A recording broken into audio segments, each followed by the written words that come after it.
Hey guys, my name is Nora Franche, and welcome to the podcast Grateful Blessed Mess, daily reflections for those in the 12 steps. I am a fellow 12-stepper and certified mindset coach, and I am here to introduce you to the value of mindset coaching in your 12-step journey. So if you feel like you are stuck in the steps, if you're slipping and sliding with your abstinence, mindset coaching may help you as it did me, and you can find me at catholicmindsetcoaching.com. These episodes are meant to invite you in to consider the truths of 12-step wisdom and to join in the very real struggle of living them in action. I hope that it feels almost like a mini meeting, and I invite you to contribute your own share on the Grateful Blessedness Facebook group to keep the discussion going. My comments are based on my own experience, so feel free to take what you like and leave the rest. But my hope is to encourage you on your own daily 12-step journey. As they say, you cannot stay clean on yesterday's shower. So without further ado, let's begin.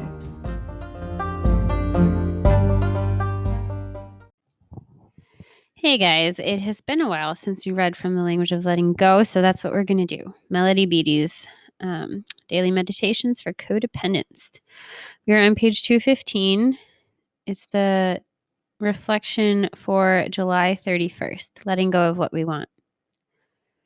For those of us who have survived by controlling and surrendering, letting go may not come easily beyond codependency.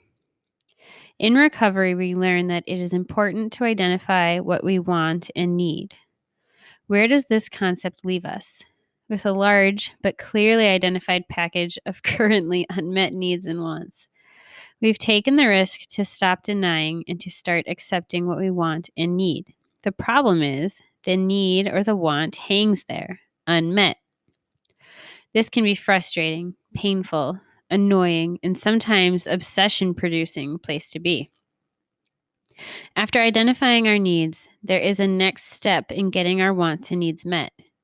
This step is one of the spiritual ironies of recovery. The next step is letting go of our wants and needs after we have taken painstaking steps to identify them. We let them go. We give them up on a mental, emotional, spiritual, and physical level. Sometimes this means we need to give up. It is not always easy to get to this place, but this is usually where we need to go. How often I have denied a want or need, then gone through the steps to identify my needs only to become annoyed, frustrated, and challenged because I don't have what I want and I don't know how to get it. If I then embark on a plan to control or influence getting what I want or need met, I usually make things worse. Searching, trying to control the process does not work. I have learned to my dismay, let go. Sometimes I even have to go to the point of saying, I don't want it. I realize it's important to me, but I cannot control obtaining that in my life. Now I don't care anymore if I have it or not. In fact, I'm going to be absolutely happy without it and without any hope of getting it, because hoping to get it is making me nuts. The more I hope and try to get it, the more frustrated I feel because I'm not getting it. I don't know why the process works this way. I know only that this is how the process works for me. I have found no way around the concept of letting go. We often can have what we really want and need, or something better. Letting go is part of what we do to get it. Today, I will strive to let go of those wants and needs that are causing me frustration. I will enter them on my goal list, then struggle to let go. I will trust God to bring me the desires of my heart in God's time and in God's way. Oh, that moved me quite a bit. And I can think of a very personal experience where that is held true. But yeah, it's one of those like backwards laws of the universe where like if you love someone, you have to let them go kind of a thing.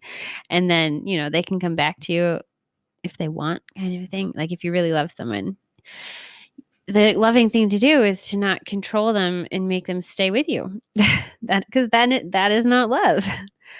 Yeah, if you want something, you have to be ready to give it away.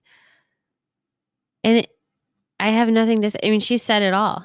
I have nothing really more to add here other than identifying with the pain of doing the work, of being someone who wouldn't even identify their thoughts, their needs, their wants and needs. I couldn't even tell you what they were, really, unless I was mad that something had happened and I was like, what the heck? Definitely could not come up with it in advance. And then having started the work of identifying what we want and need. And I remember early on in marriage, I was a very passive person all of my growing up years. And then when things like the dynamic wasn't something that I liked, my first reaction was just to like be a victim, like, oh, this is just how it is. This is just how it is. This is just how it's going to be. I never thought this would be me. This is so hard. This is so sad. Oh my gosh, wow, I guess this is my life. And then I learned that I can advocate for what I want and ask for it. And that was the hardest thing in the world. It was so hard for me to say it. I had to like psych myself up. Usually it just got to the point where I was so angry, I fired it out instead of it coming from a loving way, which never works. But that was part of my growth process, was to finally like say what it is I wanted, or to communicate that I was disappointed, that you let me down. And then like that, I thought that was the summit. I thought I was there. I was like, oh, I'm finally speaking up and advocating for myself. And then when that wasn't met with a kind reception, oh, did I feel entitled to be angry? Because I was like, you have no idea how hard it was for me to say that, to speak up, to tell you what I needed. And that, friends, that is a basic human adult skill, to be able to say what you need, to be able to speak kindly what is on your mind. Okay. But I wanted kudos. I'm like, oh my gosh, I actually spoke up. That means you have to do it, because that was so hard for me. Okay. That did not work. And then I had to get to the point of getting past the anger. And this has taken me years. And I'm still in it. But like the specific example that I'm thinking of has taken years to then be like, okay, where the rubber really hit the road for me was when I've advocated for something. Now I'm being brave, I'm speaking up, and I'm saying it. And I'm saying it with the full knowledge that it could be rejected, and allowing the other person to reject it. Because I'm coming to know that my own goodness does not depend on anyone else's response to me. And I think that is where that's really loving someone in full freedom. Now, it doesn't mean the other person, rejecting you or not being nice to you is okay. I'm not saying that at all. They have their own issues that they can work through with their higher power. But me, if I don't want to become the villain after feeling like a victim, I have to, in full love and goodness, allow the other person to say no to my request, and to not hate them for that, and to do my best to love them anyway. Because I truly deep down believe that, I've said this before, this is Thomas Aquinas, we all choose what we believe to be is in keeping with our greatest good.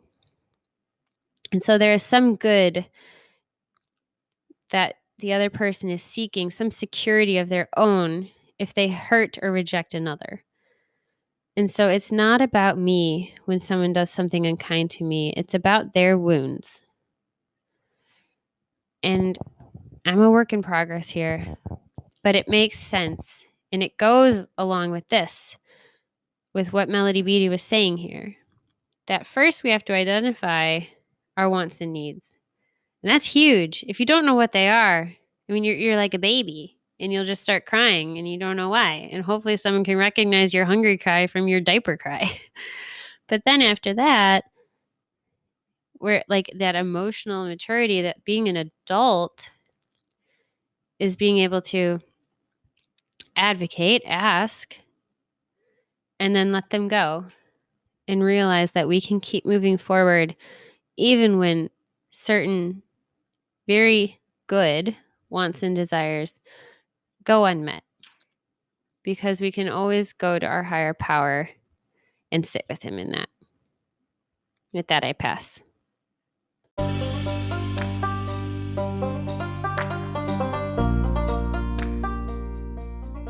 Thank you so much for listening to today's episode.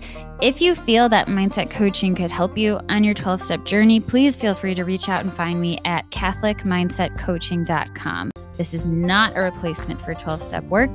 This is something outside of the 12 steps. It is simply something that has a heart for the 12 steps and those who are in it. And so, welcome. If you are here, chances are you may also be a bit of a mess. And I hope that you can learn to find some gratitude in the blessings that have come from your messes.